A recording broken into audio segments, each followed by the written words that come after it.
If you don't recite the Qur'an every day, you will lose your sense of purpose. You will evaporate. You will eviscerate. You will get distracted. You will get diverted. And you will never reach your goal. You see, this path of living a life of purpose, it's scary. It's not easy. There's so many distractions that we would love to immerse ourselves in. But there is a solution. Allah says, اذهبا بآياتي ولا تنيا في ذكري. Go on this mission and do not stop remembering me. And so we find ourselves that if you want to find your purpose in this life and your specific mission and calling, here is a step-by-step process. Number one, you have to be self-aware. You have to try different things. Test yourself and find what are the unique qualities and skills that you find in yourself that nobody else has around you.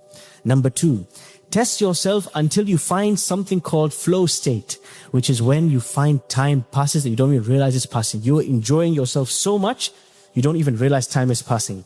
This is the state. What you are doing in this state is what Allah created you to do.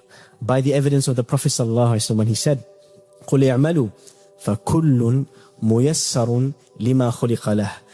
Do, try different things. You will find easy the things Allah created you to do. You'll just find it natural to you. This is step two. Step three. Once you find the thing that you are most inclined towards, comes most natural to you, comes most easy to you, now you have to hone and develop this skill. Invest in it with time and with money, with experience, with mentors, with apprentices, until you get to the level of mastering the skill. And never accept anything less than mastery. The Prophet ﷺ said, إِنَّ اللَّهَ كَتَبَ الْإِحْسَانَ عَلَى كُلِّ شَيْءٍ.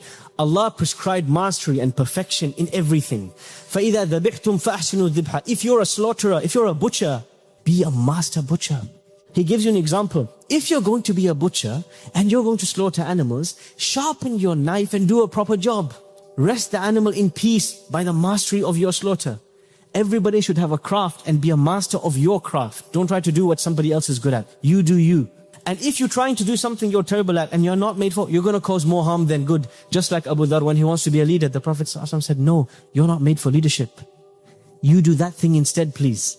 The Prophet ﷺ, he developed his Sahaba to be masters at what they did. Never ever allowed them to do something halfway. If you're going to be a scholar, be the best scholar there is. If you're going to be a horse rider, be the best rider. He would push them, he would challenge them until they reach a level of mastery and a level of ihsan, and he would never accept anything less than ihsan. So there is a journey to mastery, a journey to ihsan. Step 5, use the skill you have developed for the sake of Allah. You have to look for a gap where you can slot in the ummah. The ummah has many gaps. Can somebody help me? Yeah. What else are the gaps you see in London now? What's happening right now in the UK? Are there any gaps and challenges for the Muslim community where we need people? Go on, let's give me some then. Sorry? Financial advice. Okay. People have money, they put it under the mattress, they don't know what to do with it. And money can be used for the sake of Allah. Good. What else? Family. What's the problem? Tell me the problem. Okay. Divorce rates, broken families. We need people who can help support families and development of families. What else? What are the problems that you see around you? Muslims look up to the wrong people. They need more positive role models. What else? Crime? Give me more specific crime. What's the kind of crime that you see around here or in these areas where you hear about more often? Okay, right. You're saying the streets are dirty. Okay. You guys are laughing, but I'm telling you something, yeah?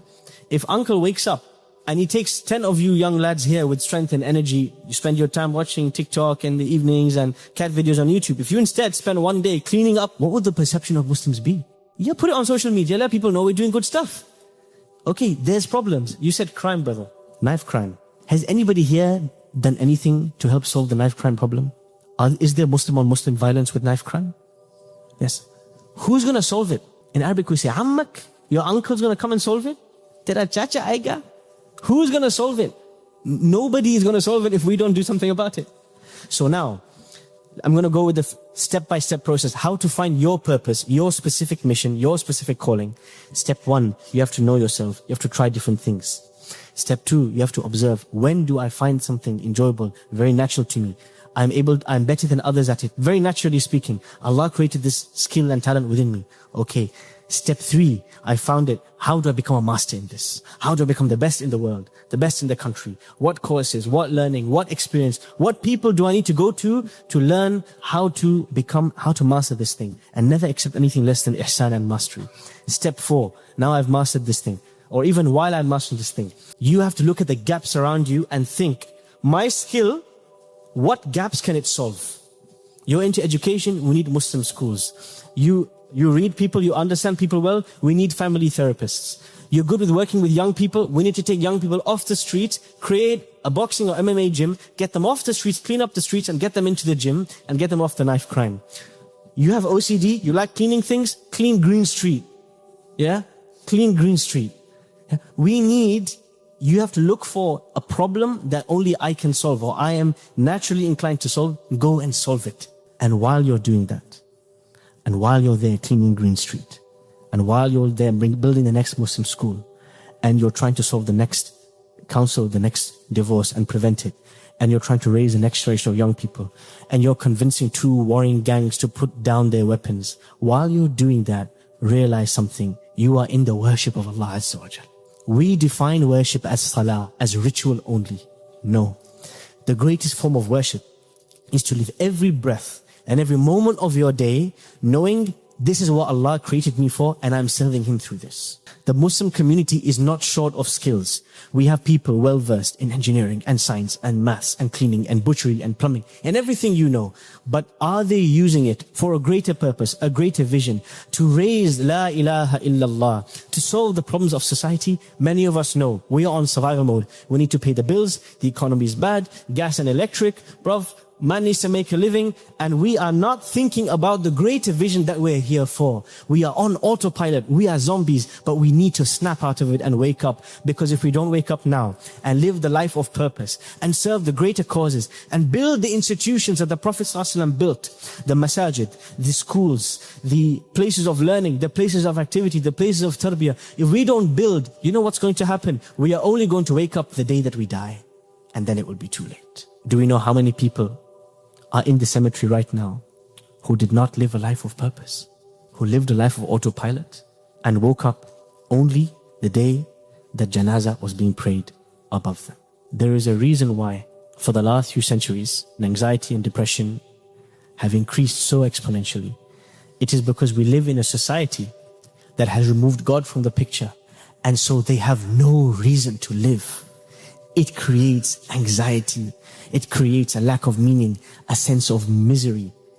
Ultimately, and most importantly, throughout what you are doing, this journey of finding your purpose and your mission and your way to serve Allah, constantly be in the remembrance of Allah subhanahu wa ta'ala. Always seek a mentor who can help you on this path. Ideally, somebody who has already been there.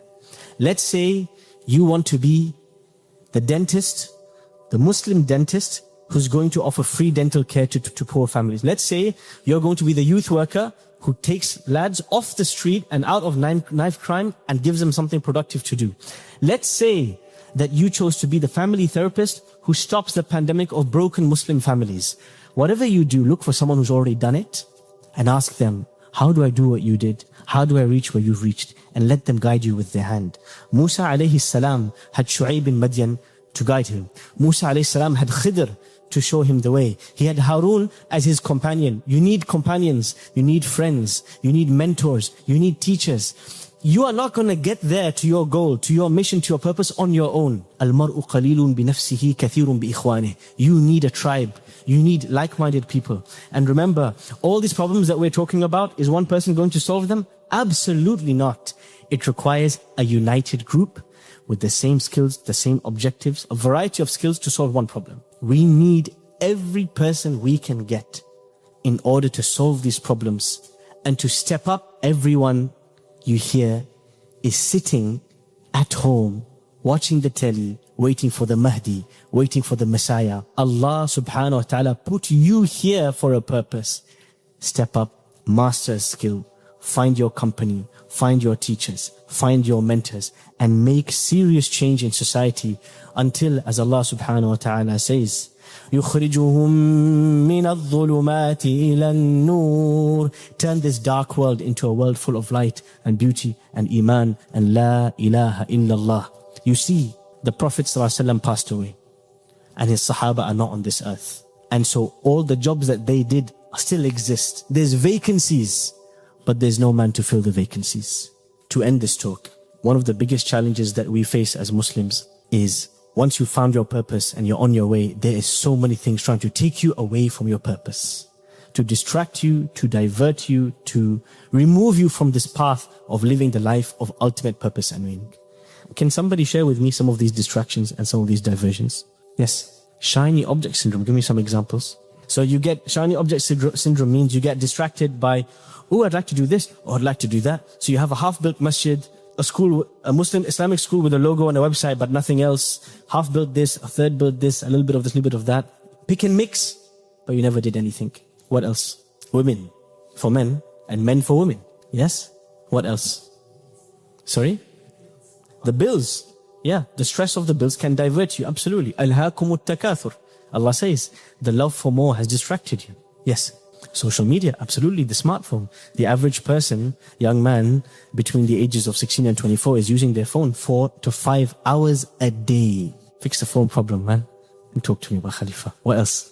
Yes. Fame and glorification. It can divert you once you get there. It can take you away from your initial purpose. Gaming laptops. Yeah. No more Dota and League of Legends, guys. That's right. Yes. The amount of hours that gamers spend, yeah, in the double digits, thinking that one day they're going to become rich and be a global gamer and win some competitions. Habibi, do you know how many things you could have done in those hours of the day? Don't say that's my purpose. That's my mission. I'm going to be a master of gaming. Now, Habibi, please pick something serious. Please. What else? What other distractions and diversions do we have? Sorry? Entertainment. Yeah, in all its forms. Because, why? And I would say I'll stop here. This point, I want to just spend a few moments on. The greatest diversion and distraction from living a life of purpose in our times is escapism. We don't want to face reality. We don't want to face the fact that we are sheep and we don't live lives of purpose. So what do? Binge watch the next series. Watch the next movie. Put something on. Anime, manga, movies. You guys know it. Everybody's got it. Everybody's streaming. From their phone, from their laptop, next episode, next episode, next episode, next episode, next episode. Why? It's a sickness. We are unable to fathom the fact that there's work to be done and we are the ones who have to do it. It's so much more lazier, so much more easier, so much more convenient to disappear into the oblivion of forgetfulness and escapism and escape into a reality, a virtual reality far, far away that has nothing to do with cleaning Green Street. No, man. We've got to wake up and smell the coffee, and smell the blood from the knife crime, and smell all the problems around us. And we need to be the ones who live lives of purpose, who don't get distracted, who don't get diverted.